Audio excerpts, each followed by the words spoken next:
Cet épisode commence avec Fazileh, qui entre dans la villa, et trouve Sucrier assise au sol, avec ses valises.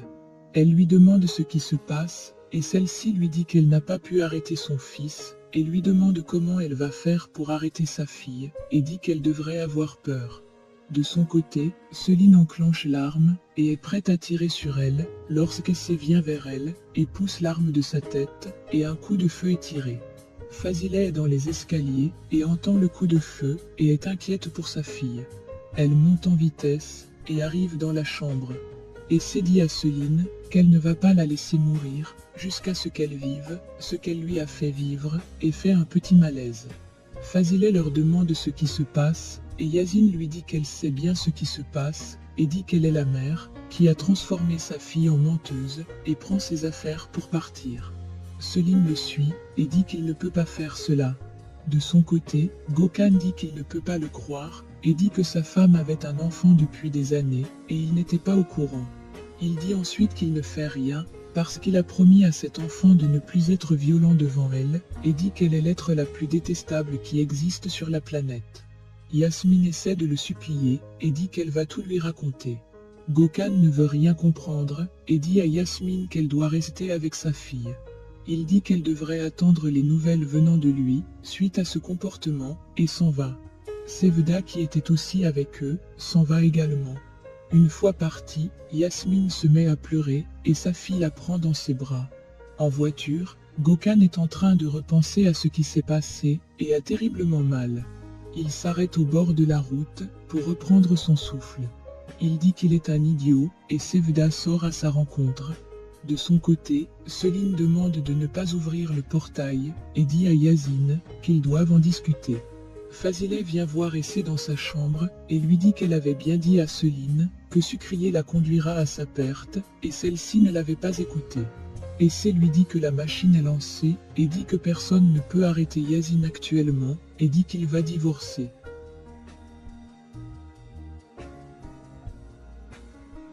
Elle demande à sa mère si elle n'a pas peur. Fazileh lui dit que cela n'est pas le cas, car elle sait que sa fille connaît ce qui est bien pour elle et ce qui ne l'est pas. Elle dit qu'elle sait que sa fille ne va pas se laisser endormir, et dit qu'elle est plus intelligente que cela. De son côté, Céline est toujours à essayer d'empêcher Yazine de partir, et aimerait discuter avec lui. Celui-ci décide alors de passer par-dessus la barrière, et Céline l'empêche également. Azim arrive alors à la résidence, et demande ce qui se passe. Yazine demande à Céline de dire à son père ce qu'elle a fait, et celle-ci supplie son père de ne pas le laisser partir. Azim demande d'ouvrir le portail, et de le laisser s'en aller. Céline se met à crier, et son père essaie de l'empêcher de le suivre. De son côté, Farah arrive à l'entreprise, et dit qu'elle a apporté des maquettes pour les nouvelles emballages. Yaji dit que cela est parfait, et dit qu'ils doivent aller en réunion. Farah demande à Hazan si elle vient également, et demande ce qu'elle aura à faire là-bas. Hazan lui dit que cela est une bonne question, et lui dit qu'elle devrait demander à Yaji, et dit que c'est lui qui insiste pour qu'elle vienne.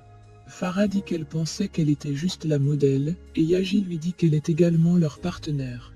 Hazan dit qu'elle doit s'en aller, et Yaji la suit dehors. Il lui demande d'attendre, et Hazan lui dit de ne pas la toucher. Yaji lui demande ce qui ne va pas, et lui demande pourquoi elle agit de la sorte.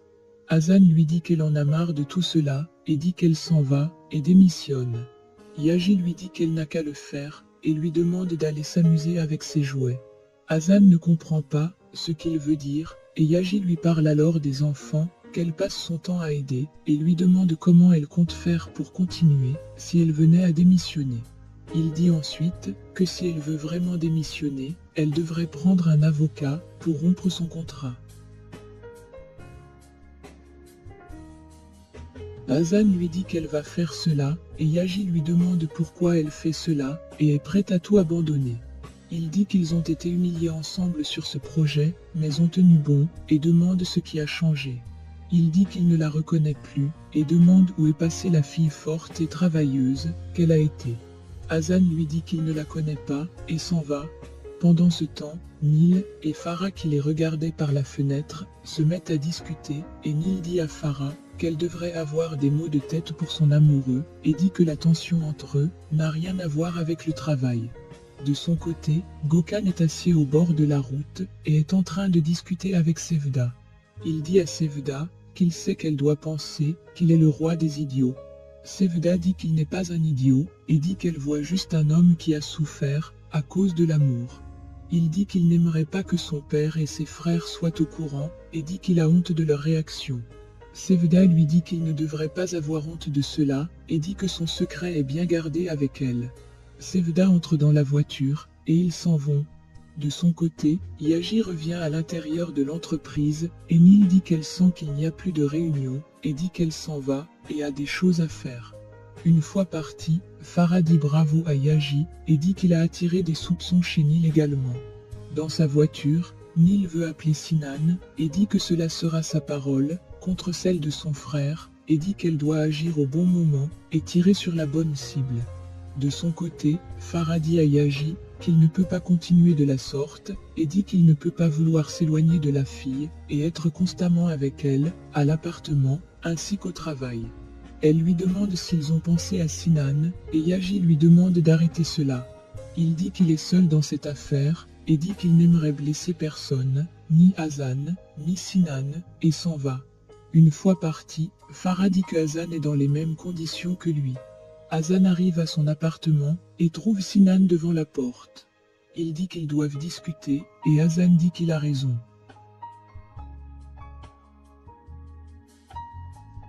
À l'intérieur, Hazan dit qu'elle a honte de lui dire ce qu'elle doit lui dire et Sinan lui dit qu'il sait ce qu'elle veut et Hazan lui demande si cela le convient.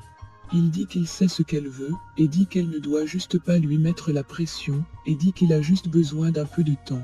Hazan lui dit que pour elle cela ne changera pas grande chose et dit que si c'est bon pour lui, elle est d'accord et Sinan s'en va, pensant que Hazan parlait également de mariage comme lui, pourtant elle parlait plutôt de rupture. Pendant ce temps, Seline est dans sa chambre avec son père et lui dit qu'il n'a rien fait pour empêcher son mari de partir. Azim dit qu'il a fait cela pour elle et dit que c'était pour finir avec cette obsession. Il dit qu'elle doit se lever à présent et doivent partir chez le docteur. De son côté, Fazileh est dans la chambre et Essay vient la voir. Fazileh lui dit que Seline a pleuré jusqu'à ne plus avoir d'énergie et demande à sa fille où elle va. Elle dit qu'elle va aller voir sa sœur et Fazileh demande à venir avec elle et dit qu'elle va rester dans un coin et ne va rien dire. Seline les trouve dans le couloir et lui demande si elle est contente. Elle dit que sa mère et son mari ne l'ont pas entendue et dit qu'elle a entendu Essay crier de victoire. Elle dit ensuite à son père que personne ne peut les séparer et dit que son mariage est terminé, pour lui se finira aussi. Fazileh dit à Azim de demander à sa fille de la fermer et elles s'en vont.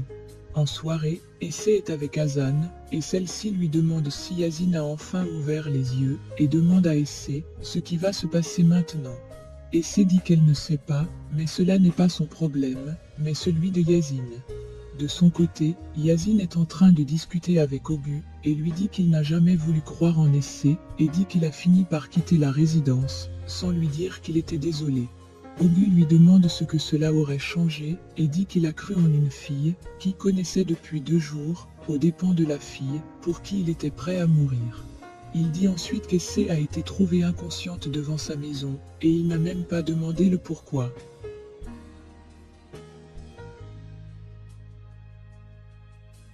Ogu demande alors en quoi le fait de demander pardon à Essay devrait changer les choses.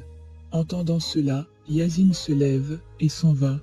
De son côté, Sinan demande à sa sœur ce qui s'est passé pour que son mari s'en aille. Celle-ci ne veut rien dire et Azim lui demande de sortir et dit qu'elle va lui dire lorsqu'elle sera prête. Une fois dehors, Fazileh essaie de lui parler du mariage et le remercie de n'avoir pas parlé de leur discussion avec Hazan. Il dit que sa sœur ne va pas bien et dit qu'il a demandé un peu de temps à Hazan. De son côté, Azim dit à sa fille qu'elle ne veut pas voir ses frères et dit qu'elle le fait parce qu'elle a honte et dit qu'elle devrait se ressaisir et suivre son traitement.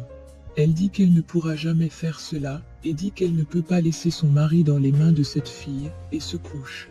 De son côté, Fazileh est en train de discuter avec Sinan et dit à haute voix qu'elle n'est pas sûre de lui donner sa fille lorsqu'elle voit Azim sortir. Azim demande à Sinan ce qui se passe, et celui-ci dit qu'il va aller voir sa sœur. Une fois parti, Azim demande ce qui se passe, et dit que son fils n'est pas prêt pour franchir une étape de sa vie de la sorte. Fazileh dit que c'est lui qui insiste, et dit qu'il a eu honte lorsqu'il lui a vu venir, et dit qu'il lui dira bientôt. Elle dit à Azim qu'il devrait plutôt être fier pour ce mariage, car cela arrangerait beaucoup de situations et de tensions, et dit que le mariage fait des miracles. Elle dit ensuite que cela va créer la famille dans un lieu de tourment, et dit que même Yaji ne pourra rien faire devant cela. Elle dit ensuite qu'elle n'a pas de fille à sacrifier pour le fils de Kerim, et lui demande de penser à ce qu'elle dit. Alors, Azim se tourne, et s'en va à toute vitesse dans sa voiture. Fazileh va dans sa chambre, et dit qu'elle va voir comment ce dernier va réagir à présent. De son côté, Essé dit à sa sœur que ça ne fait aucune différence si Yaji venait à divorcer ou pas, et dit qu'il lui est facile de croire en quelqu'un uniquement lorsque tout a été mis en lumière, et Hazan lui demande pourquoi ses mains tremblent donc. Hazan lui demande de l'excuser et dit qu'elle est loin d'être un modèle d'intégrité. Elle dit à Essé qu'elle a demandé à Sinan de se séparer, et il a dit qu'il aimerait avoir un peu de temps, et dit qu'elle acceptait. Elle dit à Essé que cela ne fait aucune différence, et dit qu'elle veut juste s'en aller d'ici. Essé lui demande de ne pas faire cela, et Hazan lui demande de partir, et la raccompagne dehors. Elle la prend dans ses bras, et voit Yaji au loin. Elle entre chez elle, et ferme la porte. Essé intercepte Yaji, et demande à discuter avec lui. Il dit à Essé, qui est au courant pour le mariage de Céline, et dit qu'il n'aimerait pas perdre son temps à parler de cela, et veut s'en aller. Essé lui demande alors si parler de sa sœur Hazan est aussi une perte de temps, et celui-ci fait demi-tour. Elle lui dit qu'elle sent qu'il y a quelque chose, et dit qu'elle ne croit pas à sa relation avec Farah, et lui dit qu'elle sait qu'il n'est pas amoureux de cette fille, et lui demande qu'il aimerait tromper avec cette histoire. Pendant ce temps, Azim arrive à l'immeuble et prend l'ascenseur en se rappelant de ce que Fazileh vient de lui dire. Yaji lui dit qu'il ne l'a pas donné la permission de s'intéresser à sa vie privée et lui demande de partir. Azim arrive alors et demande s'il les a interrompus, et Essé dit qu'elle vient de le rencontrer et dit qu'elle était voir sa sœur. Azim lui demande de l'attendre et dit qu'il aimerait un peu parler à son fils, et ils s'en vont. C'est déjà terminé pour cet épisode de votre série préférée, Madame Fazileh et ses filles. Abonnez-vous et likez la vidéo si cela vous a plu, et à bientôt sur Honnête TV pour un nouvel épisode.